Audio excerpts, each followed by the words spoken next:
very easy.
Universities and organizations in Mexico and the world.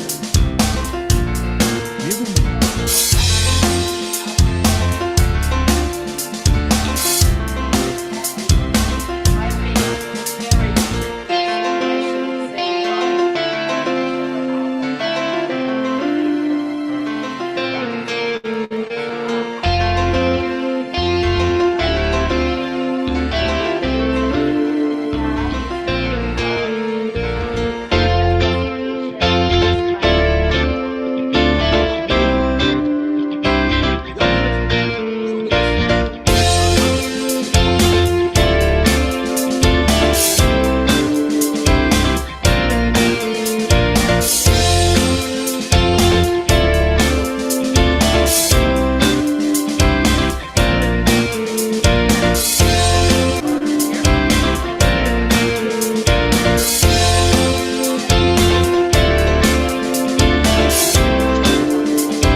very easy.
very easy. Good evening, good morning, and good afternoon, everyone. I am Anissa Dialazuardini, the Master Ceremony of the Opening Ceremony of Young Citizens Conference 2022. Welcome to Young Citizen Conferences 2022, presented by MILSET and organized by Dr. Rabbit Science Inc. Movement International pour le Loisir Scientifique et Technique, the international movement for leisure activities in science and technology, in short, MILSET, is a non-governmental, non-profit, and politically independent youth organization which aims at developing scientific culture among young people through the organizations of science and technology programs, including science fairs, science camps, congresses, and other activities of high quality. It was established in 1987 by launching its very first Expo Science International in Quebec, Canada. MILSET was founded by representatives of 5 international organizations and 41 national associations from 20 countries. MILSET Young Citizens Conferences, or YCC, are dedicated to the views and concerns of youth regarding the social impact of science and technology on the modern world, gathering their voices from every part of the globe and encouraging them to actively enter the discussion. Throughout the year, local, regional, and national youth STEAM organizations around the world are invited to organize YCCs on the topic to encourage youth to discuss their thoughts and propose suggestions based on their knowledge and experiences. Conferences follow the 3-step methodology: concerns, discussions, and actions.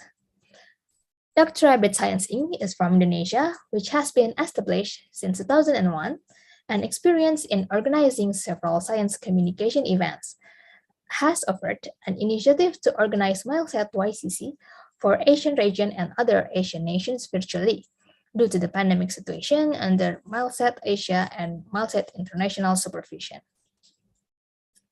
And now I would like to inform our schedule for the next 3 days.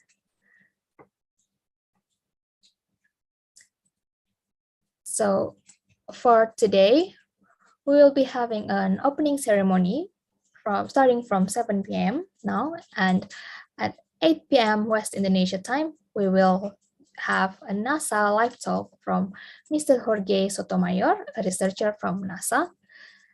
And for the second day, it will be tomorrow. It will start from 8 a.m. To 9 a.m. with keynote speech from Professor Dr. Eugenia Urrutia Albizua from Universidad Popular Autónoma del Estado de Puebla, or UPAEP, Mexico. And it will be followed by a plenary session from 9 a.m. to 12 p.m. featuring invited speakers. First one will be Dr. Wahyudi Hasbi from Badan Riset dan Inovasi Nasional. Second will be Dr. Ardi Suteja from Indonesia Cybersecurity Forum. Third one will be Dr. Filda Yusgiantoro from Purnomo Yusgiantoro Center. And fourth will be Dr. Pramana Premadi from Boscia Observatory. And for the last day, we will have, after the plenary session, we will have a focus group discussions, and you will be divided into breakout rooms from 2 p.m. to 5 p.m. And for the last day, from 9 a.m. to 3 p.m., you will have time to prepare your group statements, and you will be presenting it at the second session at 7 p.m. to 9 p.m.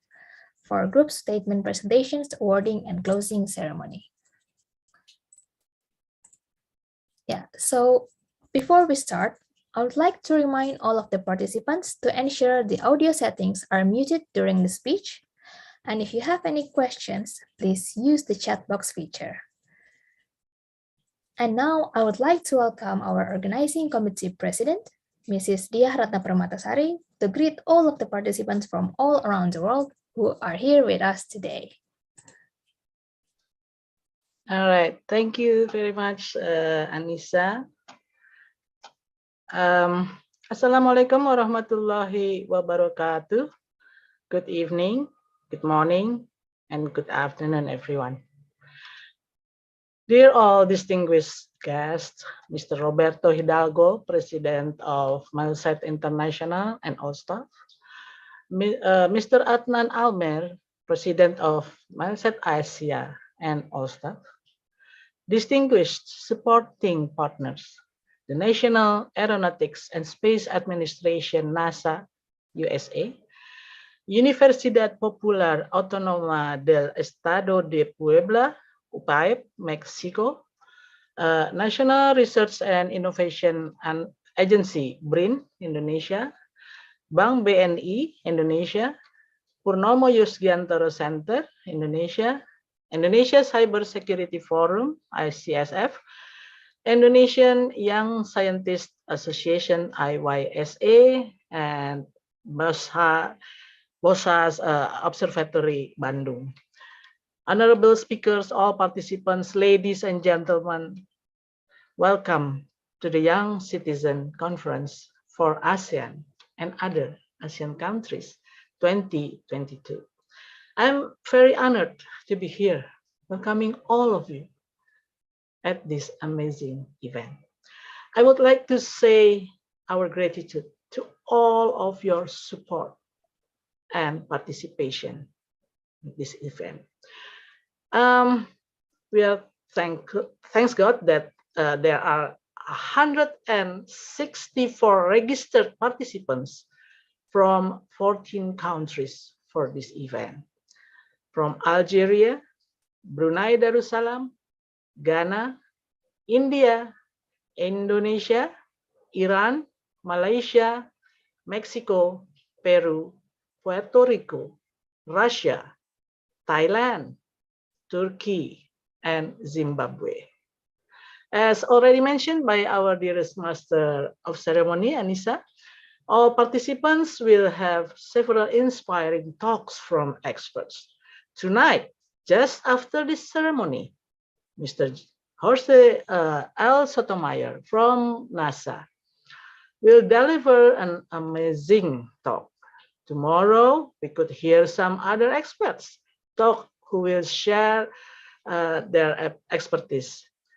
Professor Eugenio from UPAEP, Mexico, Dr. Wahyudi Hasbi from BRIN, Dr. Ardi Suteja from ICSF, Dr. Filda Yusgiantoro from PYC, dan Dr. Pramana Primadi from BOSA Observatory. That will be amazing, I guarantee. After all of these inspiring talks, remember the participants will share and discuss their thoughts and opinions about each subtopics. There are 4 subtopics will be discussed here: space tourism, space debris, new materials, and space jobs of the future. Well, I could imagine that the discussion will be very interesting. I can't wait for tomorrow. Don't forget, at the end of this event, each group representatives will present their group statements. So please prepare it thoroughly. Enjoy this event. Hope all of you could have great benefit from it. Thank you again. Wassalamualaikum warahmatullahi wabarakatuh. Thank you, Mrs. Permatasari. So, although we cannot all be physically here together in Indonesia, thankfully we are connected by technology and can be virtually here together. And now I would like to invite the President of MILSET International, Mr. Roberto Hidalgo, to give his welcoming speech.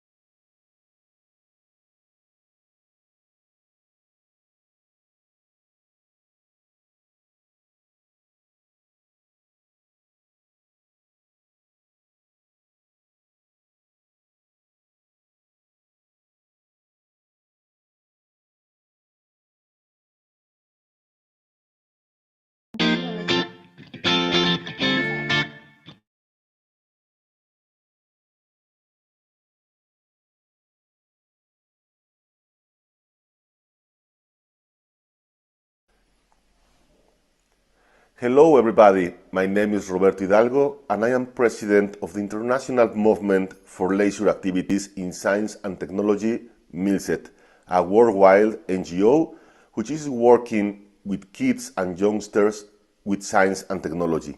And today, I'm very proud to share with you the opening ceremony of the Young Citizens Conferences for ASEAN countries and other Asian countries. This event is organized by Dr. Rabbit, which is a member of MILSET Asia, and we have an incredible experience with a very nice program for everybody, which include nice conferences like the conference of our friend Jorge Sotomayor from NASA, and also from Eugenio Urrutia from the University UPAEP in Puebla, Mexico. So please, everybody, enjoy this event. We are very proud to count with you participating in the YCC, an official program of MILSET. Thank you so much to our friend Dija Ratna and all his fantastic team for this event. Thank you so much. Thank you very much, Mr. Hidalgo, for the warm welcome. So before we continue to the next sessions, I would like to present a video from our sponsor, Bank Negara Indonesia.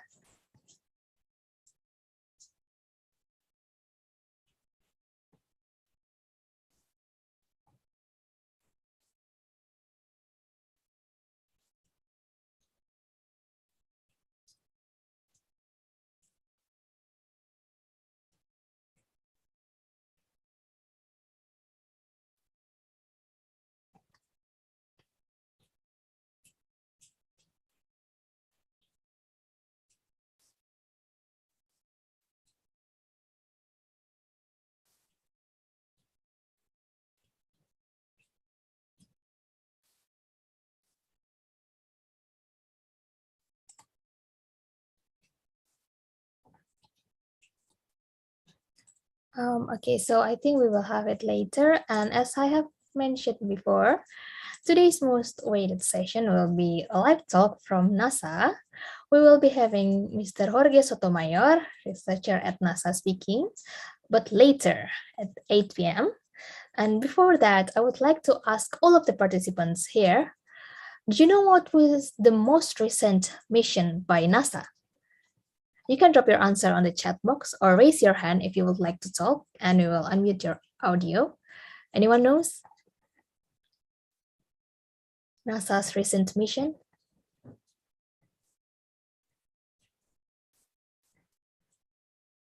James Webb Telescope? Yeah, but not that one. There's another one. Mars, yeah. Do you know the name of the missions? It has, I think, 3 set of missions. It started on this year, 2022.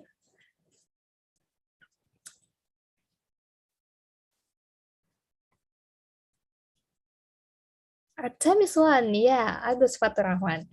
Yes, it's Artemis missions. But anyone knows what Artemis mission is? Agus, do you know what mission will it be?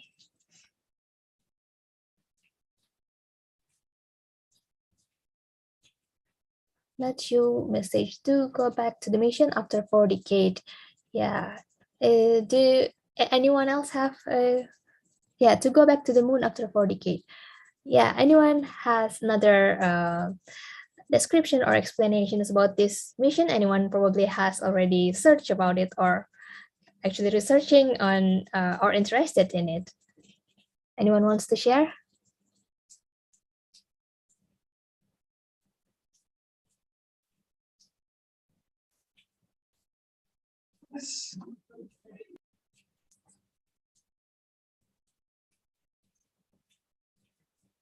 Yeah, it's related to going back to the moon mission. And yeah, I'm still waiting if anyone wants to share their thoughts or share their knowledge about this Artemis mission. But yeah, with Artemis mission, NASA will land the first woman and first person of color in the moon using innovative technology to explore more of the lunar surface than ever before. And NASA will also collaborate with commercial and international partners and establish the first long-term presence on the moon. And NASA will use what we learn on and around the moon to take the next giant leap. Do you know what it is? Oh, someone answered. Also to test the Orion spacecraft for it to be ready to fly astronauts to go to Mars. Matthew, yes, Matthew. The next giant leap after the moon will be sending the first astronauts to Mars. And starting in 2022 and throughout the decade, NASA will send a suite of science instruments and technology demonstrations to the lunar surface through commercial lunar payload deliveries. And prior to a lunar surface landing, NASA will fly 2 missions around the moon to test the deep space exploration systems.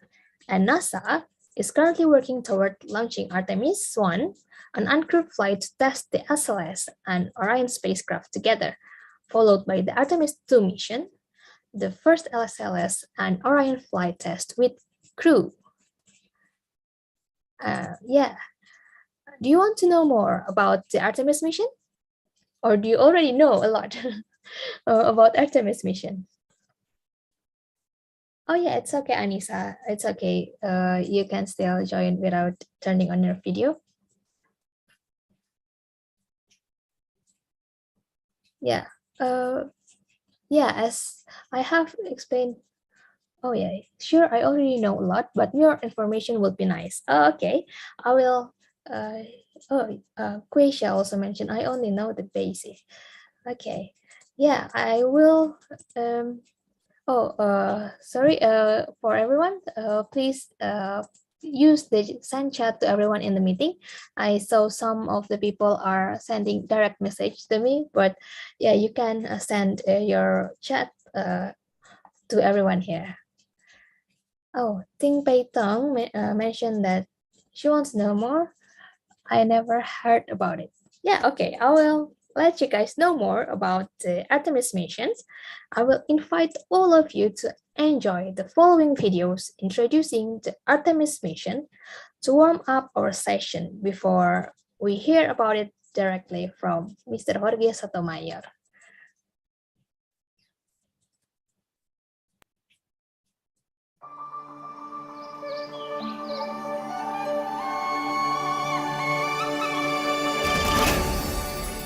The mystical beauty of arts, culture, and heritage, from east to west.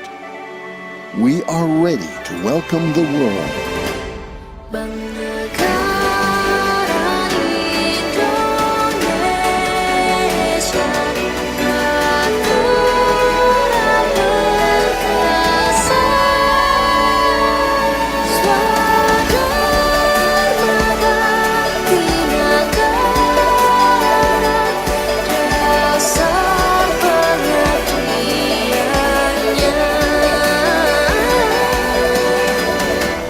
We are strong. We are the heirs of generations to create a better future. BNI for stronger Indonesia.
Through Artemis, the twin sister of Apollo, we are returning to the moon.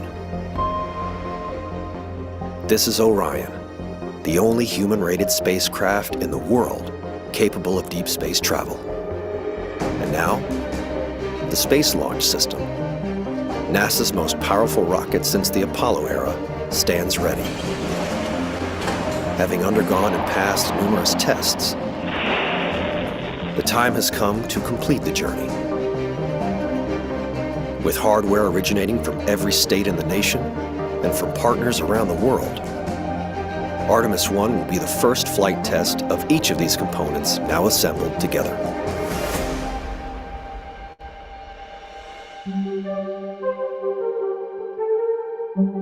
These two solid rocket boosters will provide more than 75% of the thrust necessary to leave Earth. Each booster stands 17 stories tall, a full segment more powerful than the SRBs of Shuttle. Together, these boosters are capable of 7.2 million pounds of thrust and will burn for the first 2 minutes of flight. The core stage, at 212 feet, is the tallest rocket stage NASA has ever built. With the rocket's flight computers secured inside, the core stage is designed to hold 2.3 million pounds of fuel. The 196,000 gallons of liquid oxygen and the 537,000 gallons of liquid hydrogen will combine to provide 8.5 minutes of propellant to the 4 massive RS-25 engines mounted below. As proven workhorses of the shuttle fleet, each RS-25 engine has a legacy all its own. Together, these 4 engines provide 2 million pounds of thrust, and with the SRBs, are capable of pushing Orion to a speed of 17,000 miles per hour. The interim cryogenic propulsion stage is a 45-foot tall upper stage that offers Orion nearly 25,000 pounds of thrust. Performing 2 separate burns, the ICPS will first raise Orion's orbit and then, later, propel it out on a trajectory to the moon. The ICPS is powered by a single RL-10 engine that will perform these 2 burns. This storied engine has propelled robotic missions to every planet in the solar system, including Voyager 1 and Voyager 2, the first space probes to reach interstellar space. Orion's service module, provided by the European Space Agency, is the powerhouse that fuels and propels Orion in space. It stores the spacecraft's propulsion, thermal control, electrical power, and critical life support systems, such as water, oxygen, and nitrogen. Orion's crew module is the pressurized segment of the spacecraft, where future crews will live and work on journeys to the moon. Capable of accommodating 4 crew members for up to 21 days, this capsule includes state-of-the-art avionics, innovative crew systems, and the largest heat shield of its kind for entry back into the Earth's atmosphere. Positioned at the top of Orion is the Launch Abort System, designed to pull the crew to safety in the event of an emergency, on the pad or during launch. 3 solid rocket motors can activate in milliseconds, accelerating from 0 to 500 miles per hour in 2 seconds to propel Orion and crew safely away from the rocket. Now fully assembled, Artemis 1 stands at 322 feet. Artemis is no longer a series of separate parts and programs. United together, this is the first of Artemis's arrows, capable of ushering in the next chapter of human lunar exploration. Only together, this mighty system represents all that is possible, all that we are capable of when united around a stunning vision, with each component playing its part in a grander effort. We, the people of NASA and our partners, we, the people of the Artemis generation, all around this beautiful world, will bear witness to what we are capable of. Together, we are going back to the moon.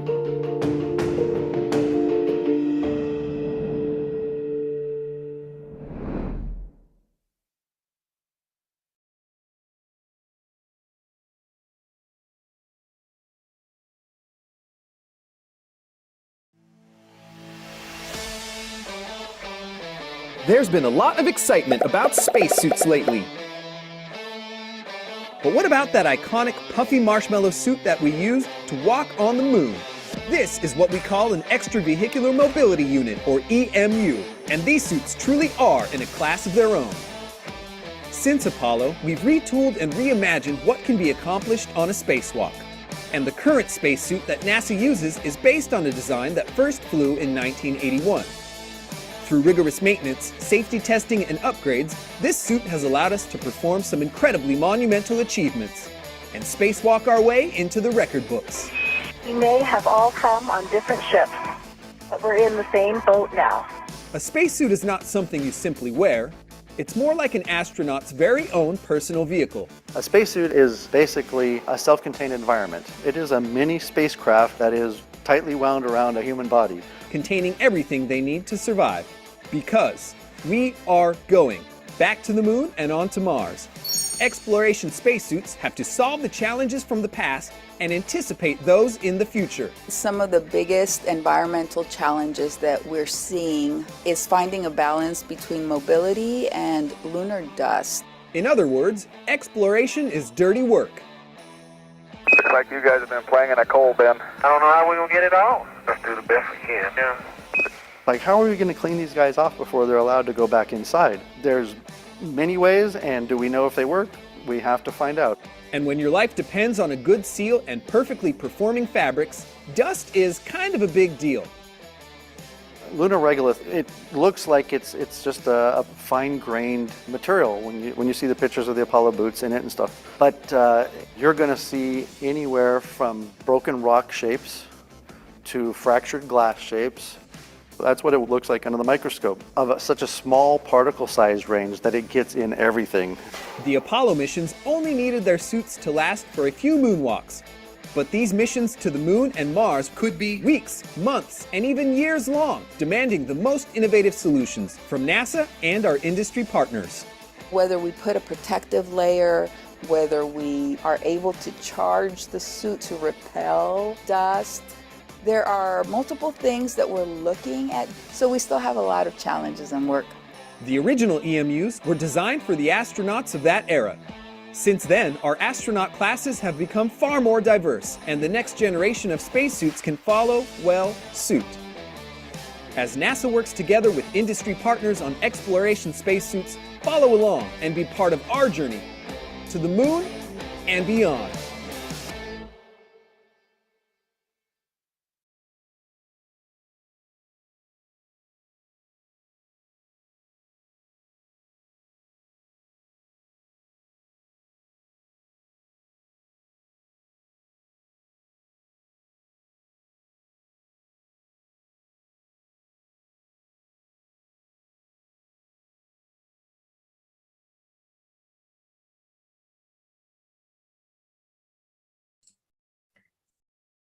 Yeah, I think it's an exciting introduction to NASA's latest mission.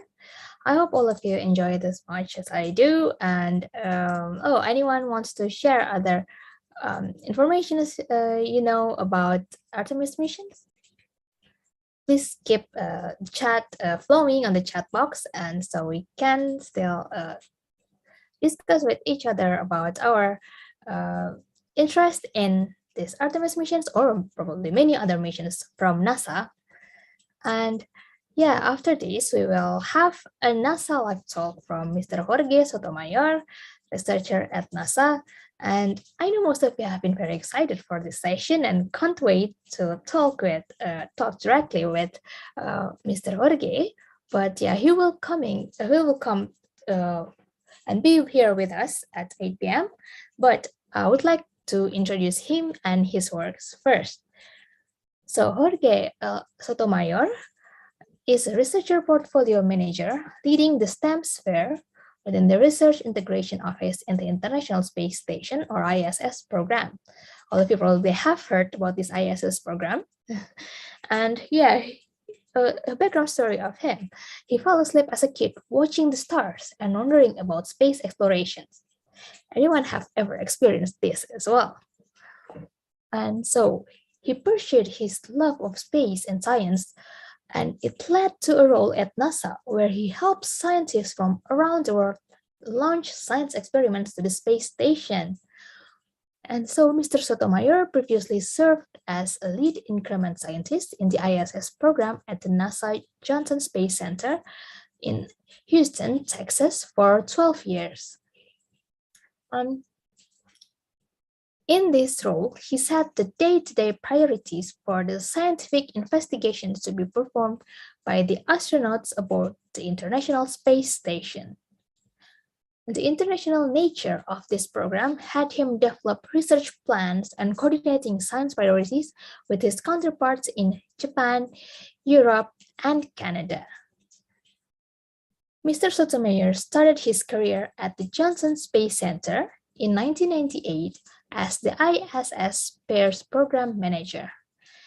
In that post, he managed the cost, schedule, and technical performance of all Boeing prime spare hardware deliveries, and he also managed the Common Spare Spool, or CSP, an agreement to support operations of common hardware between NASA, JAXA, and ESA.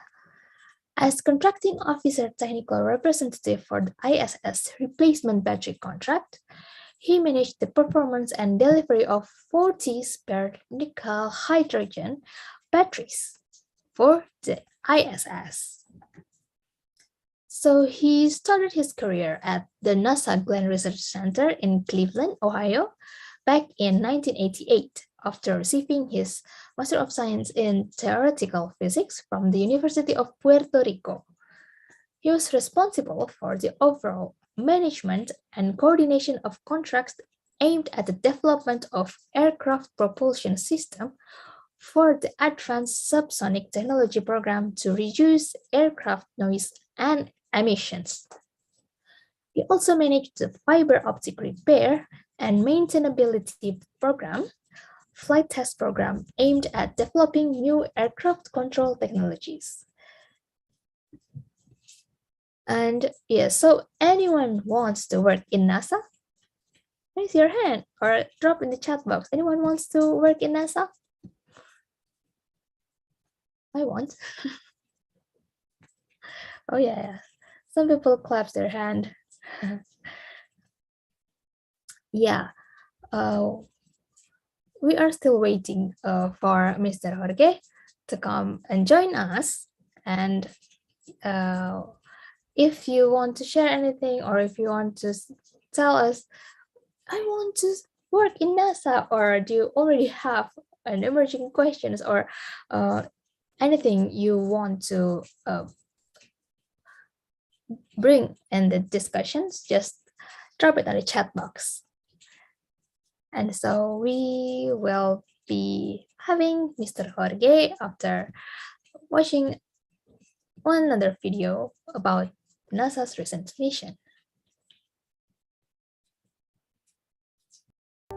Artemis 1 is paving the way for us to explore deeper and deeper into space. I think Artemis 1 is significant on so many levels. It is a new frontier to do science. So the primary objective is to test the Orion spacecraft integrated with the Space Launch System. And it is designed to carry out the boldest of the bold missions. But it's more than just learning how to travel in space. We're taking a lot of cool science along with us on this first mission to the moon. So as NASA plans to go back to the surface of the moon and then onto Mars, we want to spend more time there, and that's riskier business. So the more we learn about the moon itself and the environment where we'll be operating, the better we can prepare. We have 10 CubeSats we call secondary payloads, which are small scientific spacecraft of their own that will each be conducting their own scientific mission. All of these payloads in some form or fashion will help us going forward. They are going to be studying the moon. And they're going to help us understand what is the moon made out of,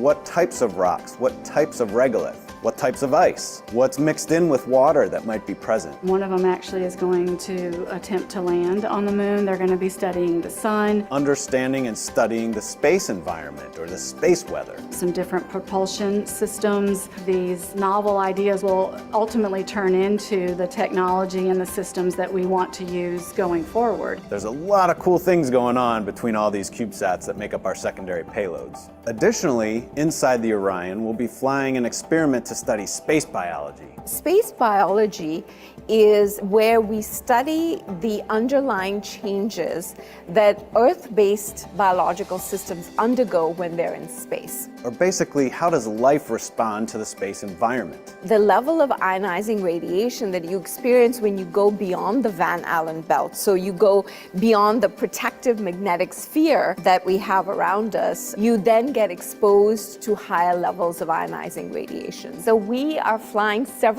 space biology experiments. We will take a series of materials, plant seeds, fungi, the yeast cell, algae, and ride along the trip. And then when it comes home, we can analyze how they responded to that environment. This research will help us thrive in space. It will help us to go further and stay there longer. In addition to space biology, we'll be learning about how to make astronauts more effective in the Orion in the future. An example of that is something called the Callisto Technology Demonstration. Lockheed Martin built the Orion spacecraft for NASA, and we'll be flying a secondary payload that's a demonstration payload called Callisto. So we took the technology from Amazon for Alexa and the WebEx technology from Cisco, and so we built a digital assistant, if you will, the custom space-qualified Alexa. Alexa, how does the life support system work?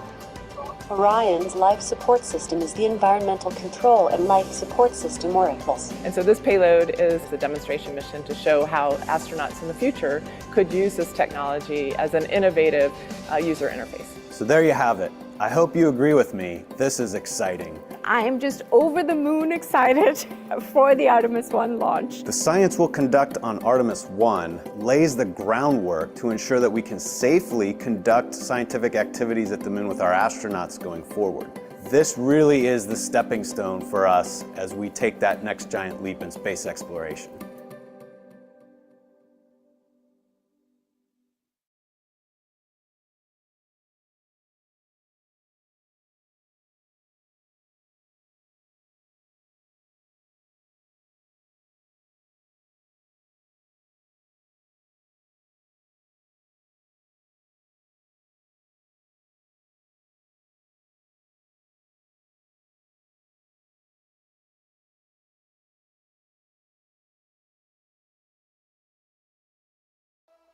NASA is preparing for a journey back to the moon, and after that, we're setting our sights on Mars. To get there, we need tons of rocket power coming from our Space Launch System. When it comes to how much power this thing can push out, this thing is massive. It's going to be mesmerizing to stand next to this massive vehicle. The immensity of it, knowing that this thing is going to be propelling a rocket into space and around the moon.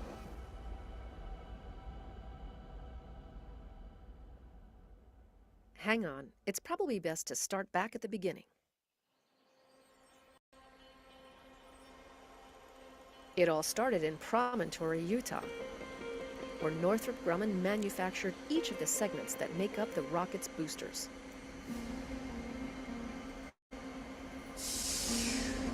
After a 10-day cross-country journey, the booster segments were delivered to Kennedy Space Center's Rotation, Processing, and Surge Facility, or RPSF.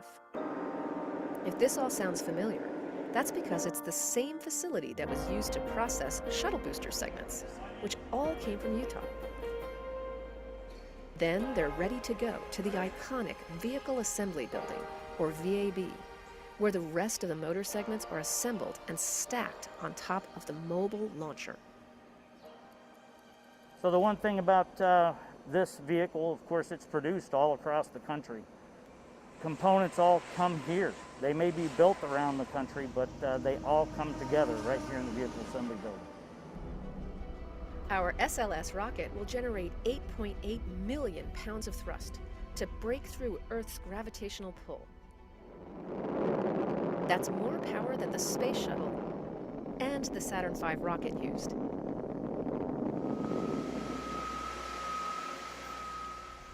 Teams with NASA's Exploration Ground Systems are responsible for assembling the boosters that will house the majority of that power. The twin solid rocket boosters, made up of 10 total motor segments, will stand nearly 17 stories when fully stacked.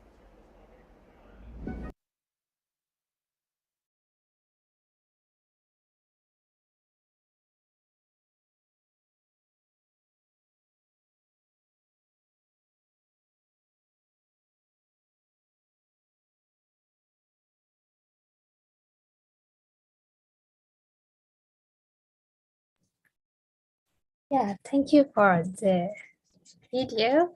And we already have Mr. Jorge Sotomayor here joining with us in this our opening events for the YCC 2022. Hello, Mr. Jorge, sir. Hello, good morning or good evening. Yes, can you hear me? Yeah, I can hear you. Yeah, all right. Yes, good evening. Yes. How are you? I'm good. Yeah, so yeah, we have finished our opening ceremony and we will let give the floor to you for your live talk. I have introduced you just before you entered the room and it was right timing. So welcome, Mr. Jorge. Is it early morning there, isn't it? Yes, yeah, it's almost 8 in the morning. Not yet, but almost 8 in the morning. Yes. Okay. Yeah. Yes, and we're hoping for cooler weather in Texas. It's been very, very, very hot over here. I don't know in your area, Indonesia, it's been as hot, but over here it's been terribly hot. I see. Yeah, it's still kind of summer there, but yeah, here it's in my place it's raining, so we have a combination now.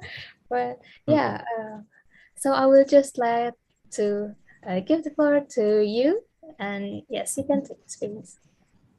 All right. Yes. Thank you so much. Yeah. Thank you so much for the invitation. I really appreciate that you thought of me, and I'm looking forward to this discussion and answer any questions that you may have. And I'm going to share my screen. Let me see. Hold a second. Let's see. And, okay, I'm gonna just give me a minute here. Let's see, can you see my screen? Yes, we can see it. Yes, okay. Oops, can you still see it or did it go away? Yeah, we can see the slide. Okay, very good. So yes, my name is Jorge Sotomayor and I work at the NASA Johnson Space Center in Houston, Texas. And it seems, I'm wondering if I'm, let's see, let's try this again.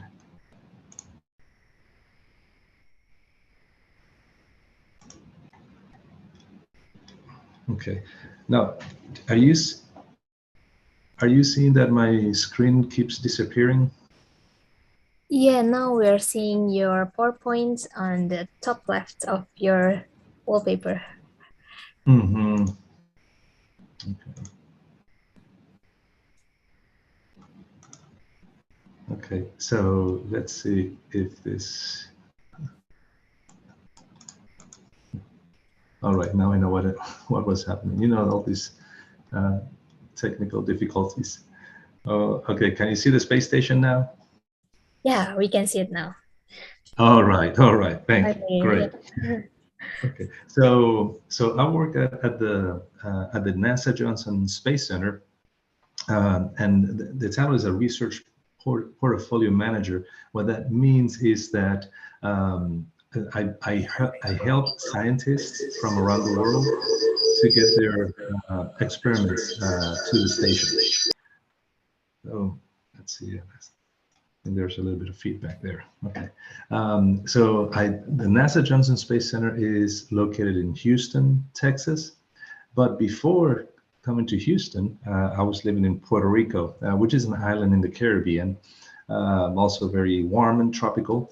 And after finishing my studies, I studied physics. Then I joined the Johnson Space Center, located in Houston, and the Johnson Space Center is known for its Mission Control Center, which is where we control the day-to-day operations of the International Space Station, and it's also where we've done some testing of the Orion capsule. And the Orion capsule, actually, it's been on the news for this year and these last couple of days, because it's getting ready to launch to space, to go to the moon. So we've done some testing of these elements here at the Johnson Space Center, including in this huge swimming pool, where we not only test the flight elements, but this is also where the astronauts practice for their extravehicular activities or spacewalks. So I work as part of the International Space Station program, which in reality, it's a laboratory in space that we've been using it for the last 20 years to get us ready for future exploration. And our next program is, I like this logo of Explore the Moon to go to Mars. And the moon lights the way, because that is our plan. Our plan is to go back to the moon, and this Artemis launch that is about to take place. We've tried twice already to launch it, but we haven't been successful yet. But with this launch, we will go back to the moon, practice, make sure that we know we're ready again to have astronauts far away from Earth, so that we can go on to the moon. So this program is called Artemis. That's the new program that will take humans back to the moon. And with the Artemis program, as you may recall, in Greek mythology, Artemis was the twin sister of Apollo and the goddess of the moon. So it's very interesting that Artemis is the name of the new program, and Apollo was the name of the original program that took astronauts to the moon. The plan is to go back to the moon with humans by the year 2025. So we still have a couple of years, 3 more years left. And but it's not going to be just any humans. It's going to be the first woman and the next person of color also going to the moon. And the plan is to go to the moon's south pole, because there has been studies that identified iced water and other important chemicals needed for future exploration. So that is the current plan, to go to the South Pole. So the overall strategy, if you look at it in the big picture, is that we'll have the Artemis 1 mission, and the Artemis 1 mission will take a capsule, an empty capsule, to the moon for about 5 to 6 weeks. Then Artemis 2 will go on with taking astronauts, but then it's not going to be until Artemis 3 when we're actually going to have the crew members land on the moon. So let me show you a little bit about Artemis 1. And I think you might be hearing my dog on the background here. So Artemis 1, which is the one that we've been trying to launch these last couple of weeks, is the one that will take, we're testing this big rocket, and it would be the one that's right next to the shuttle, the one right next to the space shuttle. That's the SLS Orion Block 1. And it's the one that we're trying to test, and it's actually right now in Cape Canaveral, just waiting for launch. And as you can see, it's even taller than the Statue of Liberty, much taller than the shuttle, the previous shuttle. The next rocket would be the SLS Orion Block 2, which is a heavier, much heavier, will be able to carry a heavier cargo to the moon. For example, the first one, the SLS Orion Block 1, it could carry the weight of approximately 12 elephants, if you will. And then the Block 2 can carry 22 elephants, that equivalent weight. The Block 2 SLS will be even taller than the Saturn V that took the astronauts, the previous astronauts, to the moon. So we're really looking forward to this. It's going to launch. We're going to try again for launch in the next couple of weeks. Then we have Artemis 2 mission. And for Artemis 2, this is the one that we're going to take astronauts inside of the capsule. It's going to be a total of 4 astronauts who are going to be inside the capsule, but they will not land on the moon, but instead they're going to go around orbit of the moon. They're going to test all of the systems and then come back to Earth. The main objectives, actually, I have to say, that of Artemis 1 is to test that big rocket, make sure that everything is good and it's working properly, and also the re-entry of the Orion capsule back to Earth. That's a major area of interest, since it's going to come in much faster than other capsules that, for example, the capsules coming back from the space station. This one is going to come back to the Earth much faster, so we need to prove that it actually works and it's safe for the astronauts. So the next one, I'm going to show you a video next that shows you who the potential astronauts going to on this mission, Artemis 2 and Artemis 3, who they are. Let's see. Okay.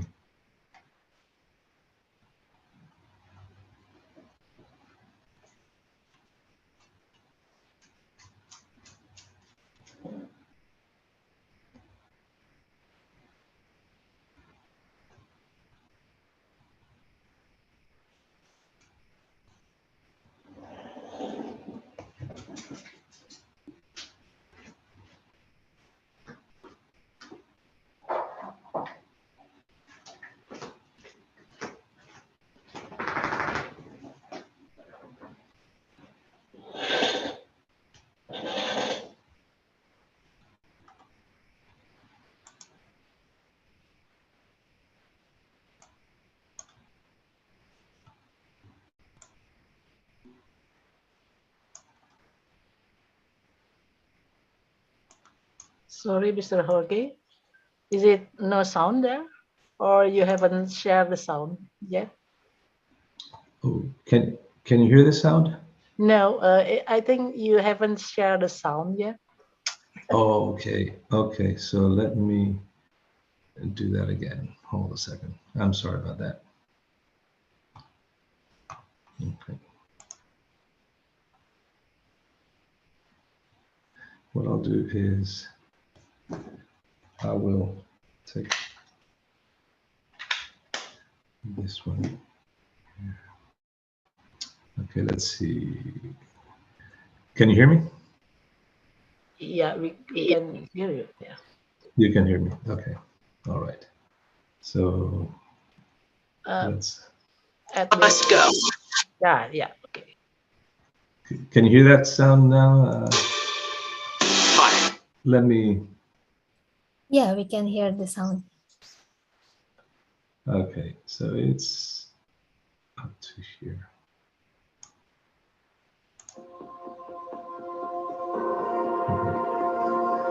At NASA, we have always answered the innate call to go. With Artemis, we are going to stay. Proving that humanity can live on the moon, Mars, and other worlds, and share the wonders of the solar system with all.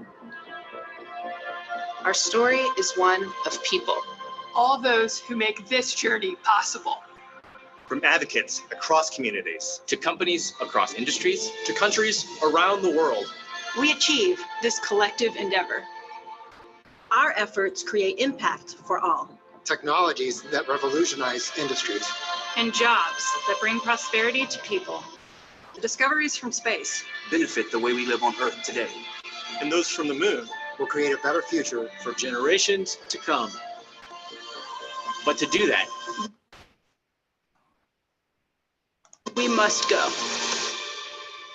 Hi, I'm Chell Ingram. My name is Raja Chari. Kayla Barron. Kate Rubens. Hi, I'm Christina Cook. NASA astronaut Joe Akaba. Jessica Amir. Woody Hoberg. Anne McLean. Stephanie Wilson. My name is Johnny Kim. Nicole Mann. Victor Glover. Jessica Watkins. Hi, I'm Matthew Dominic. Jasmine Mobelli. Frank Rubio. Scott Tingle. This is what we do. This is what we will do. Let's go.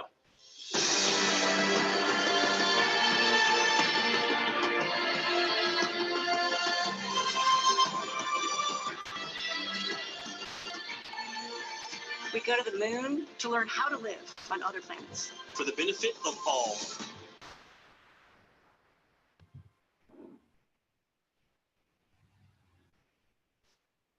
Okay, so these are the astronauts, the Artemis class of astronauts, and 4 of these will be going on that first rocket to the moon, around the moon, Artemis 2, and then 4 of these will be going on Artemis 3. Out of those 4 astronauts going on Artemis 3 in the year 2025, 2 of them will be the ones that will actually land on the moon, that step on the moon. So we're really looking forward to know who these astronauts will be. As I've worked with many of them, and they are outstanding human beings. They're fantastic people. So we're really looking forward to that. So like I mentioned, Artemis 3 will be the one taking the crew members, 2 of them, to the moon. The first woman and the first person of color will be landing on the moon. Again, this year, Artemis 1, 2022. Next, in 2024, that's the plan for Artemis 2. And then in 2025, Artemis 3. So in addition to this station, to this program, we're also planning to build another space station. This one is going to be a much smaller station that will orbit the moon. It's called Gateway, and with Gateway, the plan is that the astronauts will launch from the Earth. They will dock to the station, and then from there they will go to the moon. So, and then from the moon they will come back to the station and then back to Earth. But eventually, this station will also support missions to Mars. So they will again go to the space station, and then from this space station, from Gateway, go to Mars. So yeah, very, very exciting news all around. Then, so this shows, let me come back here.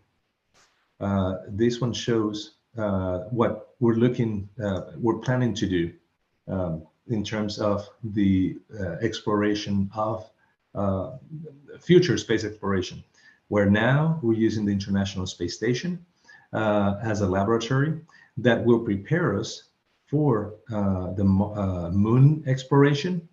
And then what we learn from there, we will take to Mars. So the International Space Station has been critical in studying different aspects of human, both from a human physiological perspective, materials, fluid dynamics, physics in general. It's been doing a lot. We've been doing a lot of work there. So, and just to give you an idea, the size of the International Space Station, this is the one that's currently orbiting Earth. It's the size of a football field, essentially. So with the solar panels open, and if you look, there's a lot of information available here if you want to learn more about the International Space Station. Now, I'll tell you the volume of the International Space Station, the inside, is about the size of a Boeing 777, that very large airplane. So it's about that same size, the inside volume, but of course the outside is as large as a football field. So we've been studying how humans, how the body reacts to microgravity, to the space environment. And one of the interesting facts, things that we've learned, is that over time, more than half of the astronauts have developed problems with their vision. So when they, excuse me, after they launch, after several weeks or months, we start noticing that, and as you can see in this picture of Peggy Whitson, here on the left side, she's on Earth. Then on the right side of the picture, her face looks puffy, and that's after a couple of months being in space. So we were curious about that, what's going on, particularly because it affects the eye. This changes, whatever is going on, it actually affects the structure, the physical structure of the eye, as well as it increases the intracranial pressure. So we came up with an investigation, scientists at NASA came up with an investigation called fluid shifts, that it wants to study this movement of fluids in the body, particularly in weightlessness. So because they're increasing the pressure, intracranial pressure. So here's the theory, or the hypothesis, is that, when you're on Earth, our body is used to fight against gravity to pull those fluids up to the upper body, to our upper body, including the head. So, but in our bodies, our cardiovascular system continues to do the same thing when it's in space, when the body is in space. But in microgravity, it doesn't need that. So what that causes is an increased pressure, increased movement of the fluids to the upper body. So in this diagram, you can see what's happening. And it's actual pressure on the eye, and it changes the physical shape of the eyeball. And that's the reason why their vision changes in space.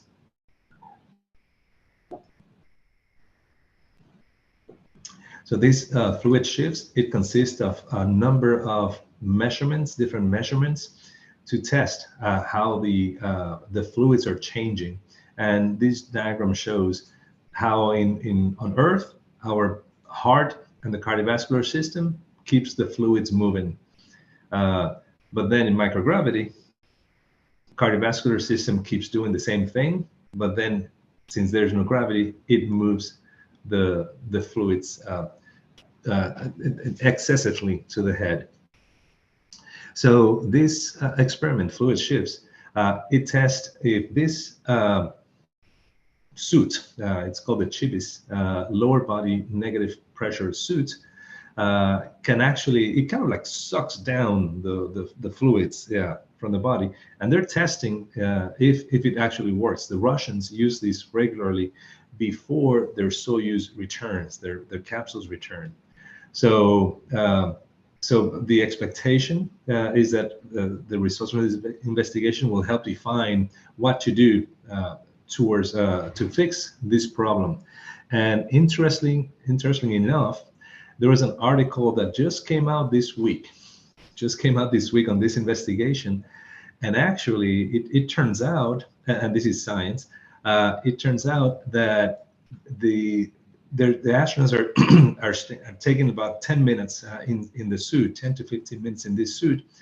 And it turns out that that is not enough, that their eye problems, the intracranial pressure, is still there. So now they need to look at new, or either extending the amount of time that they need to be here, or look at other mechanisms, because it's not working as they intended. But again, this is science. This is what it is, that we test different hypotheses and then come up with a final solution. Another aspect that we're studying is how to grow vegetables in space. In the South Pole, we have greenhouses, but these greenhouses, they have gravity. But in space, it's a little bit different how we can grow vegetables, because things work differently. For example, there's no convection in space, so we need to mix the oxygen and the CO2 so that the plants will survive. We have to do the same thing with the humans. The kind of light that the humans like is white light, but the plants don't like that. They like it, but it's not the most efficient. It's not the best light. What they like is this combination of red and blue light. Fertilizer, that is a big problem, because we don't have ways to carry so much fertilizer for a long duration. So we need to figure out ways to recycle to make it better. And more interestingly is the water, that the water behaves very differently in microgravity compared to here on Earth. For example, here on Earth, if you pour some water over a plant, that water is going to go down all the way to the roots. But in space, it doesn't. In space, it does something else. And this video shows how water behaves in space. With the astronaut, this is a Canadian astronaut, and he soaked this towel in water, and then he squeezed it to see where it was going to go, but it didn't go down. It didn't come down. It just got stuck because of the internal forces in the molecules. It stayed together. So that's what happens. So for example, if you try to water a plant in space, what could happen is that the water would stay on the leaves, on the branches, and not down to the roots. So that wouldn't help. So we've got this veggie facility that takes care of those problems in terms of the water and the light. And we've actually been successful growing vegetables. And here you can see Dr. Peggy Whitson, again, very happy with her lettuce crop. We've also grown other vegetables, not vegetables. Yes, we have grown other vegetables. These are flowers. These are the zinnia flowers. And here we want to study, again, how they work with in microgravity and pollination. Yeah, how that functions, how that works in space. So he was Scott Kelly. He was very happy, and that on February 14th, he created this bouquet of flowers in the space station. We have more scientists, and these scientists actually, they came up with another experiment, and these are high school students, and they came up with an experiment to determine if the clover plant can actually the clover plant is a plant that actually helps bring the nitrogen back into the soil from the atmosphere and into the plants.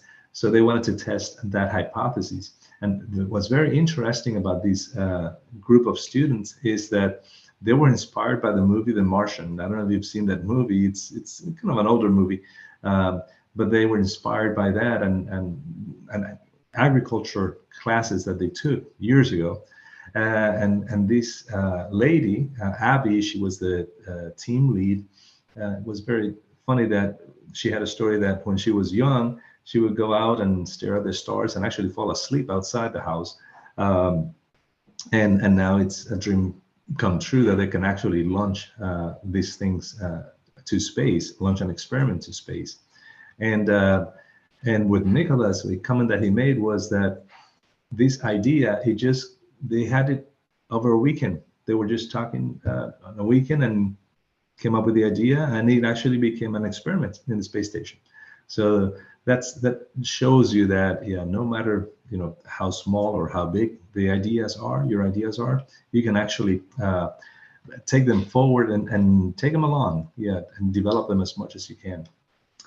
So essentially, they wanted to test if this microclover plant, if the production of nitrogen is affected in microgravity. And they actually launched their plant. The results were positive. They can still be used. So we're really looking forward as this as a potential way to colonize. You can imagine using soil from the moon or from Mars and bringing the nitrogen back, using those resources, but using plants like this to bring the soil back into the soil, nitrogen back into the soil. So we have several experiments with plants. This one was the chili peppers. So in this particular case, they were grown inside another habitat. It's called the advanced plant habitat, and this one they grow completely enclosed. And one thing that was very interesting about this one is that the astronauts, they have reported that over time they lose their sense of taste and smell. So they actually ask for more spices, for more flavorful food, because they lose some of that over time. So they actually were able to grow and eat some of these chili peppers in space. Another investigation that is going on with plants is called X-roots, and actually this one just arrived in February to the space station. And it uses a hydroponic system. So the water is sprayed to the roots only. There's no soil, but the water and the fertilizer is sprayed at the base, and the sealed base, and then it's recovered. Whatever is not used is recovered. So it becomes a very efficient system. So we're actually testing this one as we speak, this facility. And eventually, you can imagine on the moon having something like this. That could be, a greenhouse, so to speak, where you can actually grow and then consume additional more vegetables instead of having to carry everything from Earth. Another aspect that we're very interested in, and as you remember, is that with the astronauts, when they go outside, they need to be very well protected of the environment. So that's a reason why for Mars exploration, as well as for the moon, we have what we call the bots before boots. So we're sending robots to Mars so that we can understand better what's the environment, the risks, so that when the humans arrive, it'll be safer for them. So we have robots, and in this example, this is the Robonaut. We're designing robots that are versatile, and this one in particular can operate instruments. It could go around obstacles. So and it could go into high-risk areas, which is a very important thing to minimize any risk to humans. It's got space experience, particularly since it's been on the space station for more than 7 years. So that has been a really good thing. So in this particular case, I had an opportunity to meet this Robonaut here at the Johnson Space Center. And this Robonaut, what you're seeing here, this is not the one that actually went to the space station. I will show you. This is the one that actually was at the space station, the tall one with the legs. And you can envision that in the future, have a robot like this that could go outside of the space station during the spacewalks. And that would minimize the risk to the astronauts, since every time the astronauts go outside, they're more exposed to micrometeorite, or potential problems with the suits. So having a robot take care of all of that would really be very helpful. And protect the astronauts. So all of these things, if you think about it, it's like science fiction, but actually it's becoming science reality, what we're seeing. So this robot, the one that was the Robonaut that was at the space station, it came back for maintenance. It came back from a tune-up. And this, and I did see, this is the actual flight version of the Robonaut. After this, shortly after this picture, then it went back to the space station to continue the mission. But we're designing different kinds of robots. So, and another test is called the Valkyrie.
So a robot like that one, the Valkyrie, if you noticed, it has it's got kind of shoes, feet that can actually walk on a surface, compared to the Robonaut that was actually designed to move around the International Space Station with and it would hold with its hands and some adapters on its legs, at the end of the legs. So those are different designs. And this experiment, this is another robotic experiment that's going on the space station. It's called the Kibo Robot Programming Challenge, and it uses these 3 satellites that are in front of the astronaut here. They're called the Astro B satellites, and actually, I don't know if you have participated in this Kibo RPC, Kibo Robotic Programming Challenge, or Kibo RPC. It's from JAXA and the Japanese Space Agency.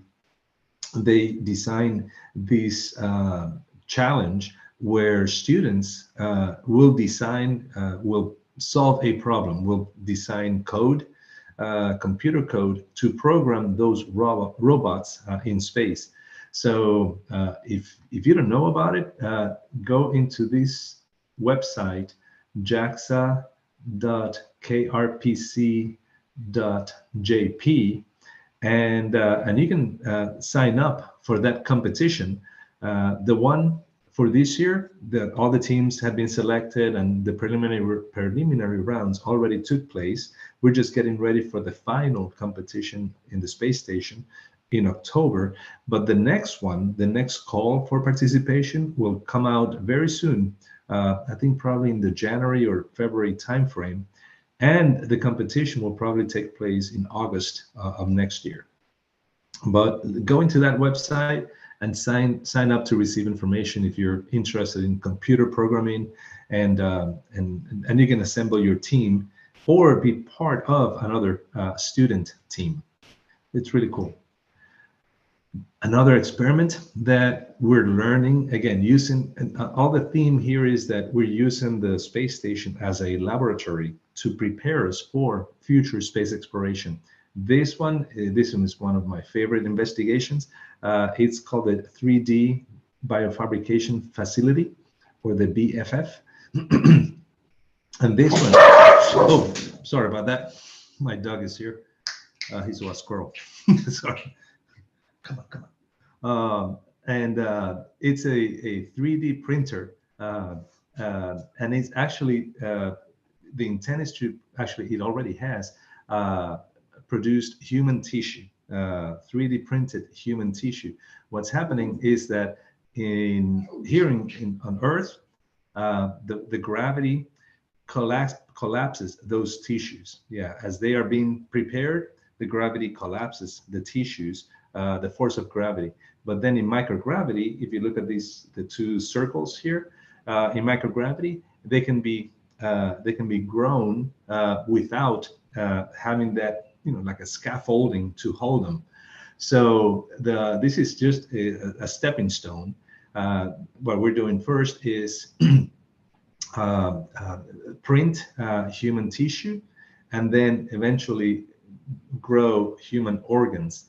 So this is a really, really interesting investigation, and it came about this company TechShot, and the guy that invented, the person that invented this 3D printing needles, which are very, very thin needles. His daughter, 25 years ago, his daughter was born without a lung. She was born with only one lung. Back then, the doctors gave her a 10% chance of survival. So at the time, what he was thinking is like, why don't we have something that we can resolve this problem? Why can't we do that? So 25 years later, he continued. He got that in his mind. His daughter, she survived actually, and she lives a normal life today, but only with one lung. So the air breathing might be a little, not as the same as a normal individual, but she lives a relatively normal life. But now that served as an inspiration for him to create this technology to 3D print human organs. So imagine if you're on the moon, imagine if you're on Mars, and you need a transplant, some kind of transplant, liver transplant, kidney, heart, lung. So you cannot get or wait for somebody to basically right now we wait for somebody to pass away, to die, to get those organs. So with something like this, they can be printed using your own biomaterial, so that your body will accept the implant. So this is a really, really interesting technology, and essentially, the one thing that I always mention is that all of these ideas that you see, they're generated from minds like yours. So, and remember that you are the future, and those decisions that you take today, those are the ones that will take you there. So remember, you are the future, and the future starts now. So keep up the good work. I know that you guys are doing great. So thank you so much for your time and letting me share this information with you.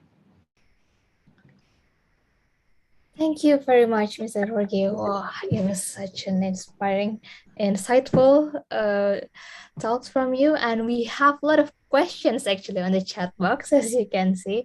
If you don't mind, I would like to ask directly some of the questions that are already here on the chat box. Maybe I can kind of combine this several similar questions. Mm-hmm.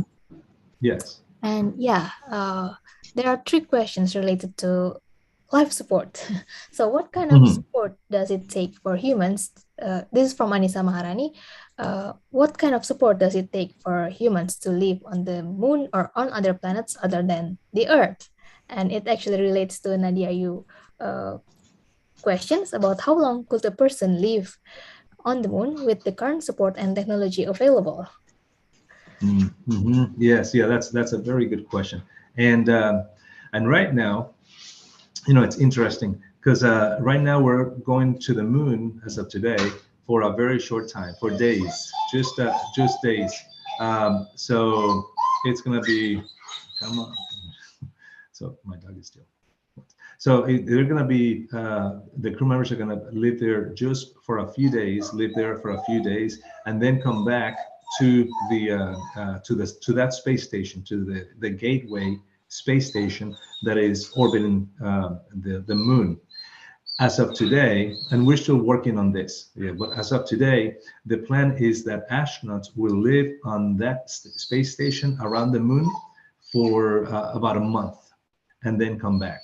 So we're still working on expanding the duration, the mission duration of that, because to take astronauts to the moon or to this gateway station around the moon, we need to take a lot of food, oxygen. I think we can work, particularly going to the South Pole, we can generate oxygen from the water, or from the ice water there. So that could be generated from the instruments, potentially water as well, with the ice water that's there. So there are possibilities on that, but the food is very essential, and also making sure that when they're there, we need to understand the radiation environment on the moon, so that we don't put our astronauts at risk. So that's something that, again, for now, we're just thinking about 1 month living around on that space station and then coming back. Good question. Thank you. Yeah, it's 1 month. Okay. Mm-hmm. Yeah, there are several questions related to investing money in space explorations. Matthew asked, why are we investing so much money in space even though we still have so many problems here on Earth? And Fatia also asked, this program is super expensive, but why are we still spending our time, energy, resources, and money on this program? Are the benefits promising, or are the benefits we get will be worth it? Mm-hmm. Yes, yeah, and again, that's a really good question as well. Yeah, very good question, because yes, we do have, and I'm looking at, glancing at the questions in the chat. Yes, we do have a lot of problems on Earth. I mean, there's so many things that we still need to fix here on Earth. That, yeah, it's a good question. Why spend money going somewhere else when we still have problems here? But there are a couple of things on that.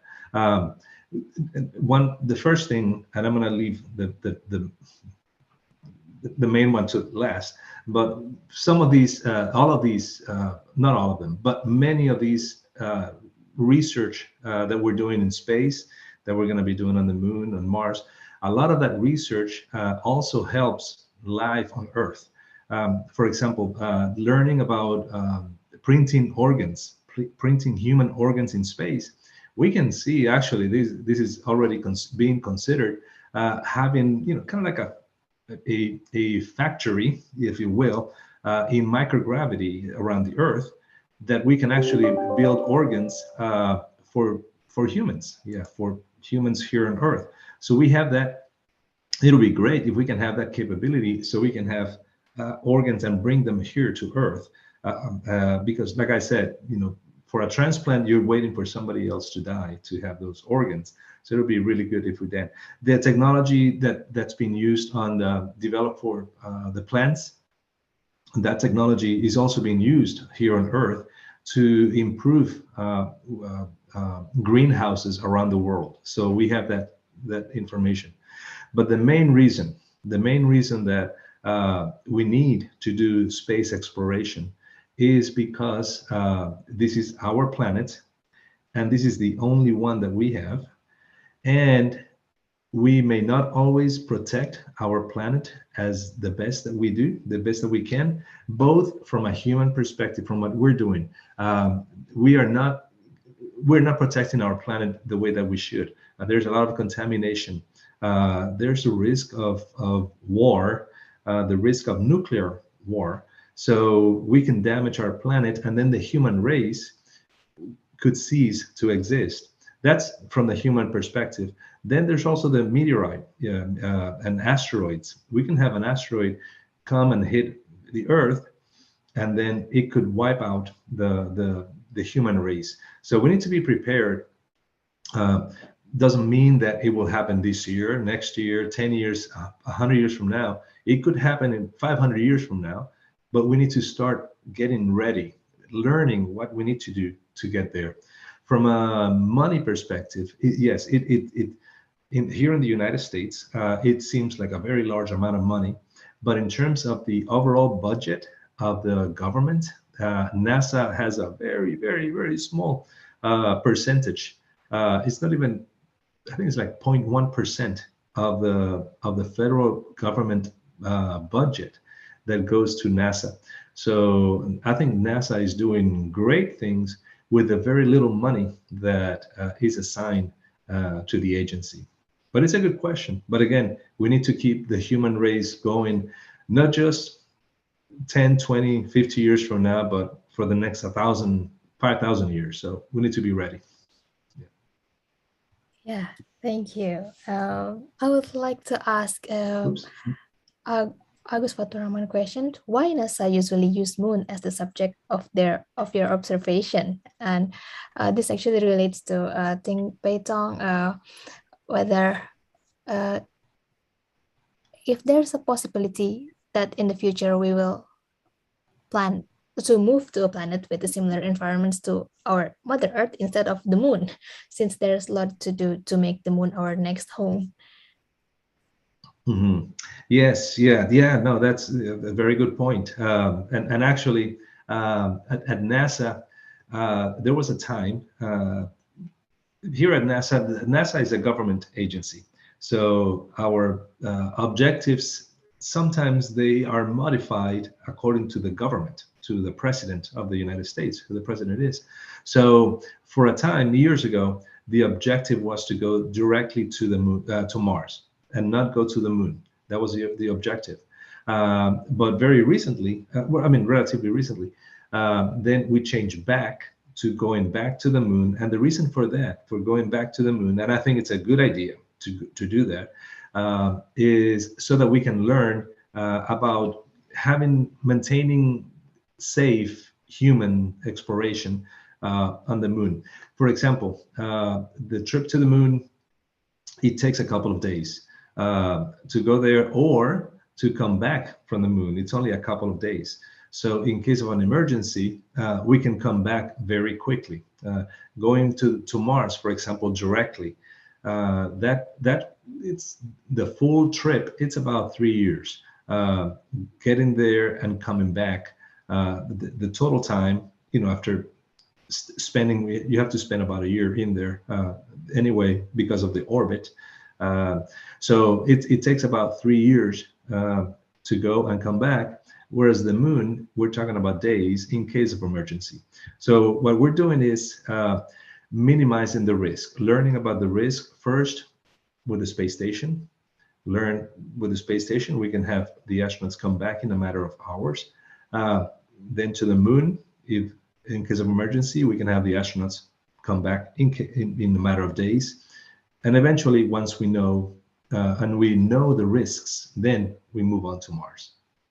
That's a good point. Yeah, thank you. Okay, thank you. Well, we still have 10 minutes and there's still a lot of questions coming in. Yeah, I would like to combine two questions, I guess. So, yeah, Ranu Gunar Savasta asked about, could we send robots to Mars and or Moon to prep up those bases and habitats for us? How long does it take and how many robots do we need to manage a structure, and is it realistic? Yes, yeah, that's tough. Yeah, because we are sending the robots. Yeah, we are sending those robots now.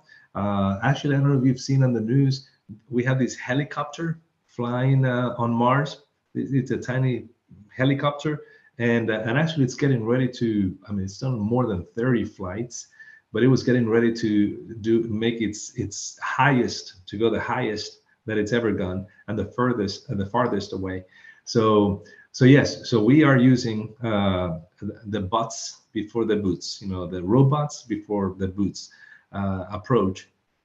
And eventually what we want to do is, as as we develop, and this is very important, and I think you're all very into this, as we develop the computational resources, the artificial intelligence, that is going to be essential to both building, for example, have robots that could build a station or different habitats on the moon and on Mars, so that the humans will arrive later but still have a safe environment.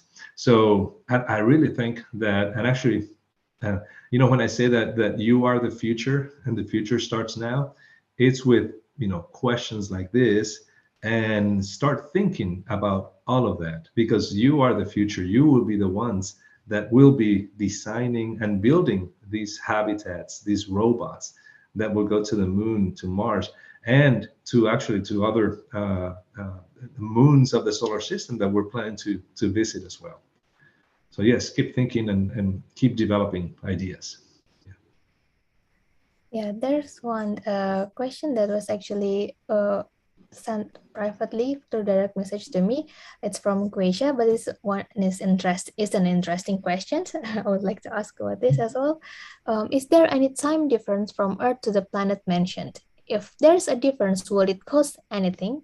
Like, for example, food got stale quicker, or maybe the fuel got consumed faster.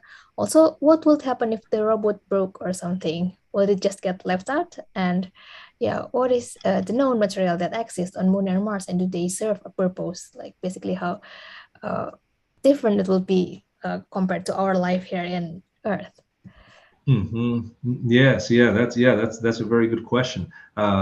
A lot of things there. Yeah, to unpack. For example, the food. We are studying that question. Yeah, and we're using the space station as a laboratory to test food. For example, one thing that we wanted to test with the astronauts was we already know that their sense of smell and taste changes in microgravity. We're not sure why, but it changes. So in terms of the food itself, you know, you saw the lettuce that, for example, the vegetables that we grew on the station. But at first, we did not let the astronauts eat those vegetables, because we wanted to make sure that they were safe for them to eat them. So we, after growing several of them and testing them on the ground, then we told them that yes, it was okay to eat them. Some of the astronauts, they say that they taste different. Some say that they're crunchier. Yeah, the vegetables. So that's one thing that we're studying. If the space environment, which is microgravity, but also radiation, and radiation, that's a big thing. So it could change the food, for example. Another thing that we're studying, and this is very important, is medication. Here, for example, I don't know if you know, in your when you have a pill, you have a headache, and you take a pill for your headache. If you look, they usually have an expiration date. So imagine if we're sending astronauts to Mars. It's a 3-year mission. Usually the expiration date is shorter than that. But not only that, the thing is that we've noticed, and there are studies that are actually looking into this, that the efficiency, the effectiveness of the medication changes over time when exposed to the space environment. So for example, oops, sorry about that. Sorry. Come on, Wookie.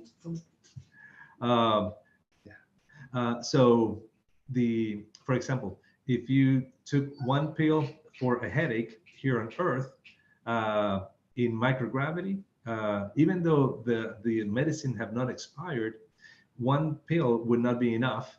You have to take 2, because the potency has degraded over time.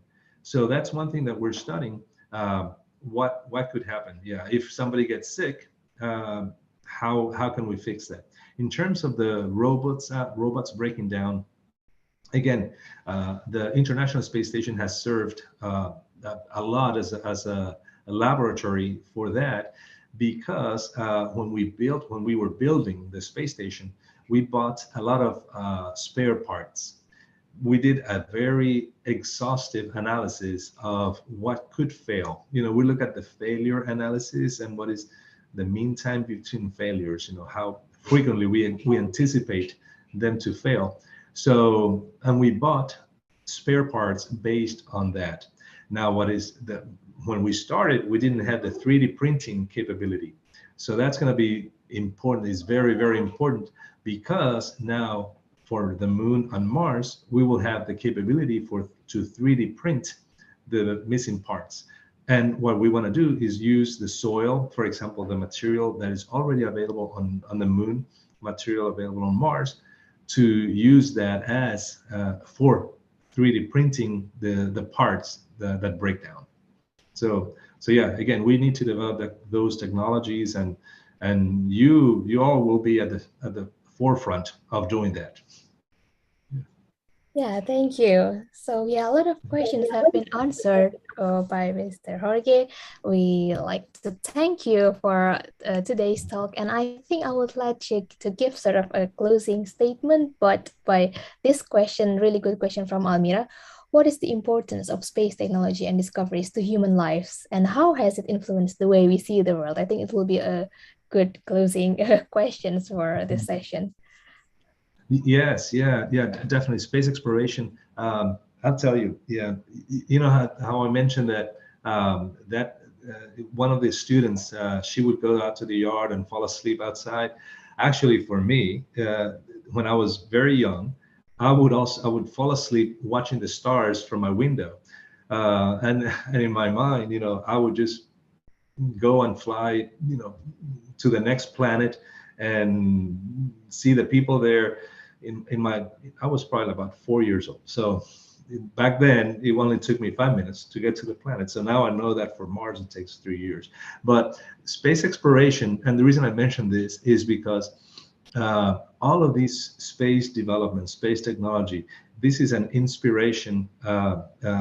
It wasn't not just for me, but also for millions of people around the globe, around the Earth, that they're inspiring. All of these questions that you're asking, those are, that's representative of inquisitive minds, and those minds will look for answers. So all of these, the space technology and how we're going to develop all of that, it will solve problems and will answer questions not only related to space, but also related here on Earth. So I think that we all need to work for a better world. And I think sometimes in this world that we see so much division and war, and unfortunately some things are not right, people not getting along with each other. At least we have science, and I see science as a common denominator, and for a lot of countries. For example, take NASA, the International Space Station. Half of it is from NASA, from Europe, from Japan, from Canada, and the other half is from Russia. And we are still working, as a science, and science is that common denominator.